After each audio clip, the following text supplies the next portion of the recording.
of the best poets in the whole country, and he's been a regular on You Call That Radio. Does anyone watch You Call That Radio? You Call That Radio. And at the end, you get to judge his performances for a change. We'll practice. A 5. So when I say 5, you say 5. 5. 5. 5. 4.5. This is Jim Monaghan.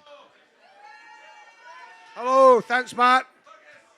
I don't really care about the marks you give me anyway. I don't really care. I'm Jim Monaghan. I'm a poet from Ayrshire. So as you can imagine, this time of the year where Abbey burns everywhere, I get fucking sick to the fucking back teeth of it, to be honest, man. They force feed you in primary school in Ayrshire, where you sort of leave school. You leave primary school knowing Burns poems and you know fuck all else. Absolutely fuck all else. I'm originally from a place called Cumnock. I don't know if any know it. Cumnock. Good fucking shout out for Cumnock. Yes, man. God's country. I'm sure you've seen some of the poets tonight. It's been fantastic. I just managed to catch the end of Gordon's set. Caught Hamish, caught Layla. It's been a fucking top night for poetry. And unfortunately,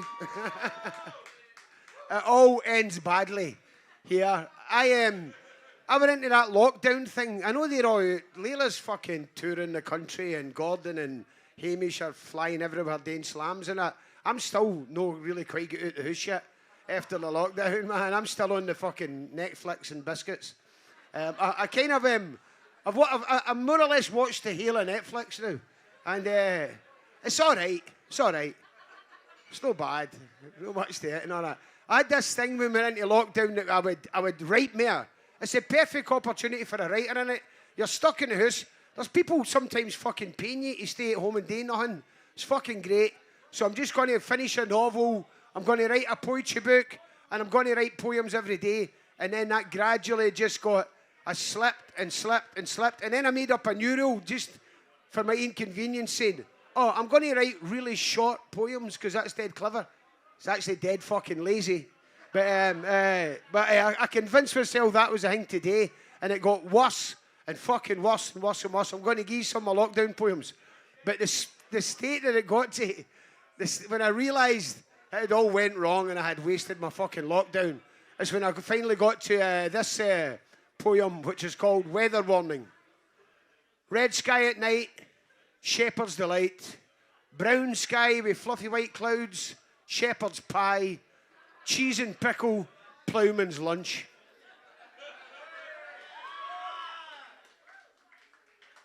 Classic. That's when I realised I had to get back out of the house. I'm going to read some of my lockdown poems. Reading it for a fucking phone, Jim Monaghan, is terrible, isn't it? I know. I used to be such a fucking purist, and now I'm just a scab to the fucking technology. Can Skynet rule? Yes. Right, hold on. All right, I wrote this during lockdown. I don't know if I'm not going to introduce it much. Hopefully, they guys down there will shut the fuck up. By the way, it's same way the people at the bar. I know, like Mark had tried to be courteous and nice earlier, saying like stop talking when the poetry's on, but I'll be less nice. Stop talking. I'll stab you in the fucking face. Okay, right. Because the poems are on now.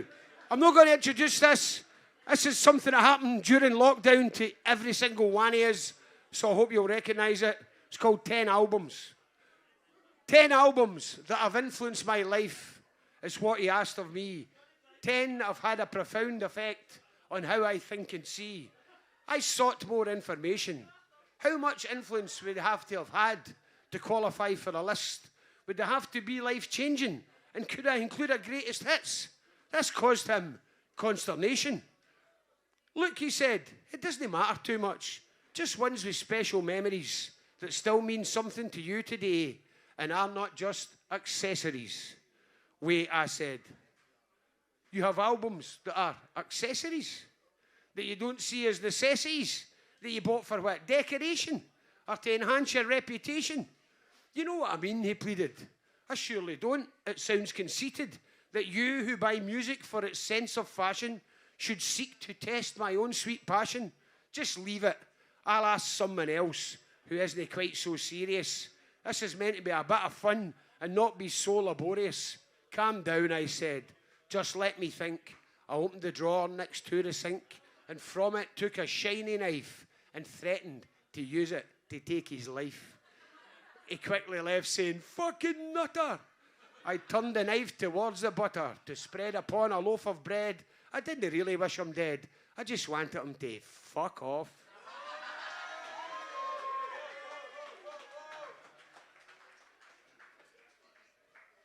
That was 10 albums. You'll find it in my next book when I can be fucking asked get round to doing the next book. This is a wee short poem about lockdown again. It's, is there any couples who stayed together during lockdown? Fucking superb. What a fucking effort. Absolutely fucking...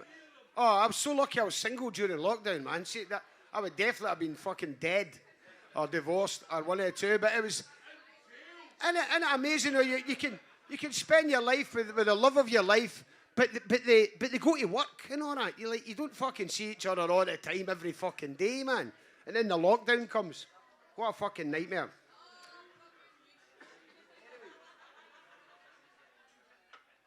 I've got a poem that's a wee help for the couples when it's getting too much, when everything they're fucking doing is annoying you, when you're saying, like, do you have to fucking breathe?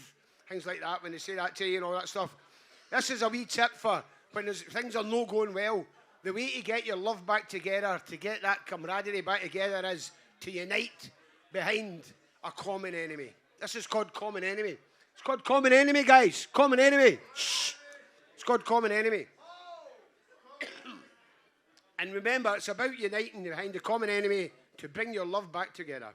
You say potato, I say totty. I say the Waynes were bad, you say they're naughty. I say tomato, you say tomato. You say chorizo, it should be chorizo. Potato, patata, semantics, pedantics. Let's key the neighbours, Merc.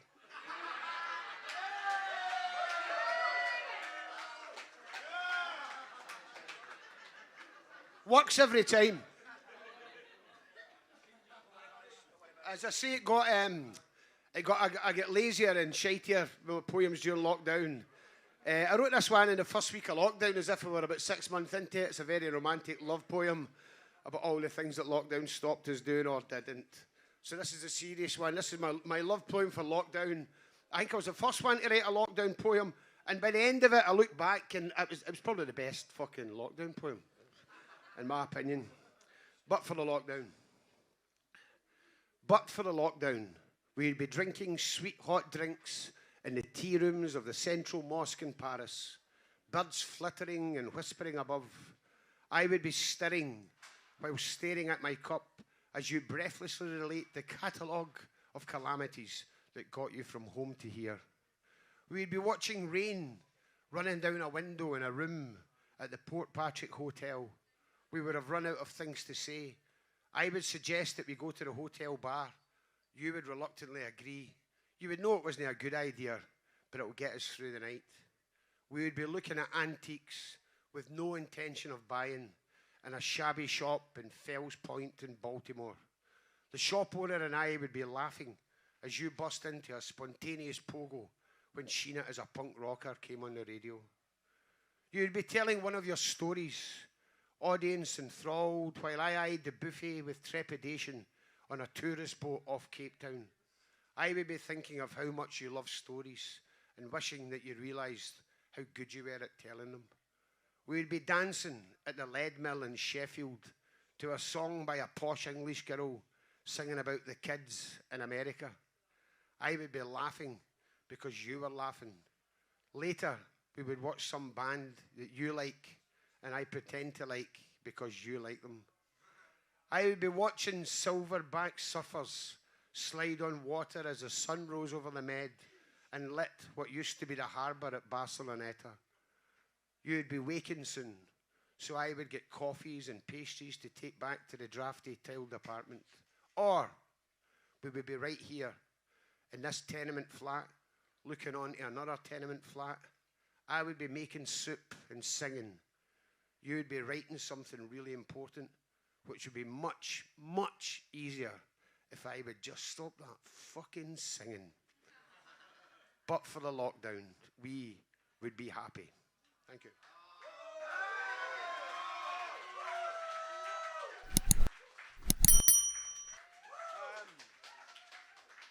I've got 2 poems to finish with. They're both quite short, and they're both.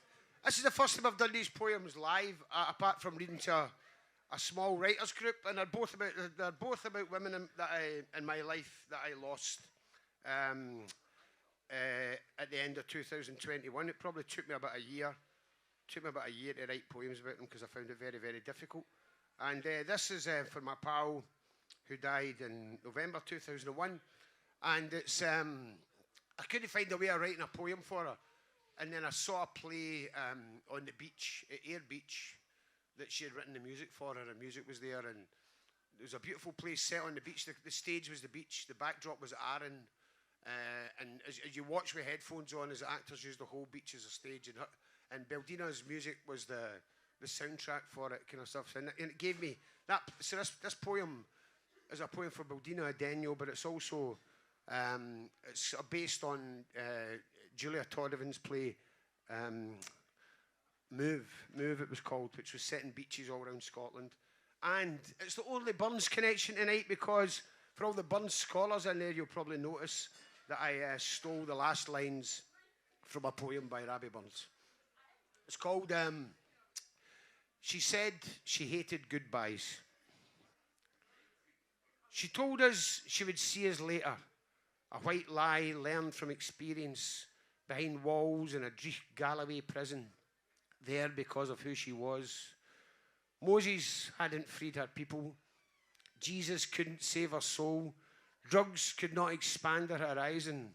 Only love and music kept her going. She left us with just skin and bones, walked towards the border, dropping songs like clues in her wake and mirrors for us to hold. I buried her on an Ayrshire beach, among dreamy dunes and jaggy grass, bitter snow and tears no more. And from that lovely shore, she swam home. Thank you.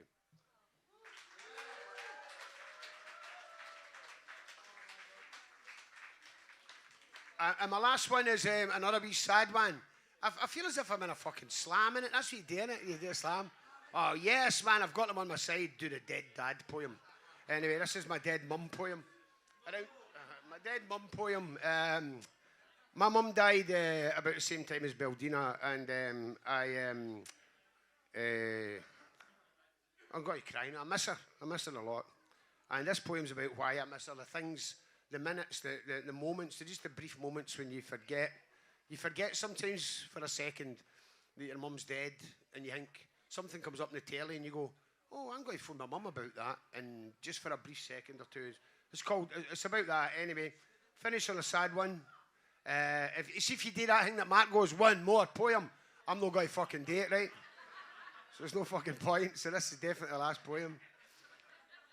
It's called I Can't Find Things Anymore. Govan Hill Festival, the Jewish History Walk. Shut up. See that? That's how you do it, isn't it? Right.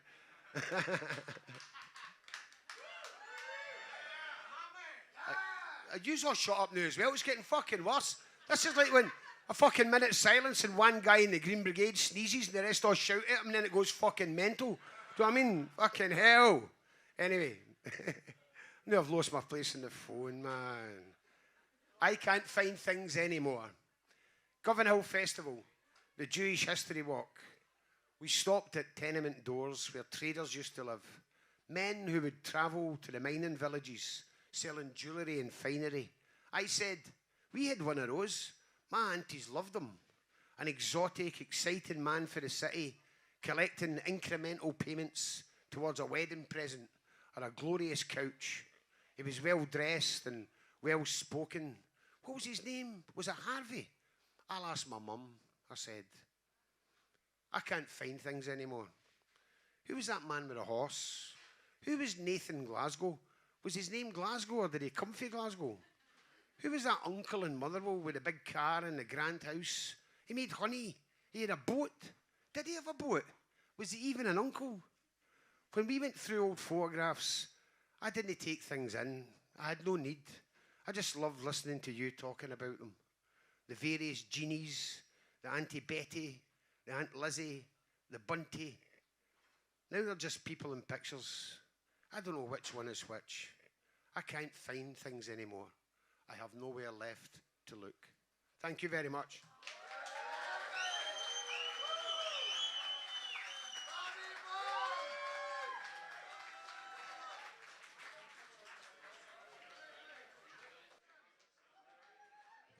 Jim Monaghan.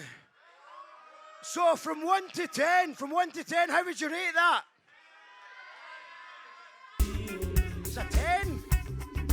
5? 10. What, 2 5s? Is that 5? 10? 2 5s and 10. Make some noise for Jim Monaghan.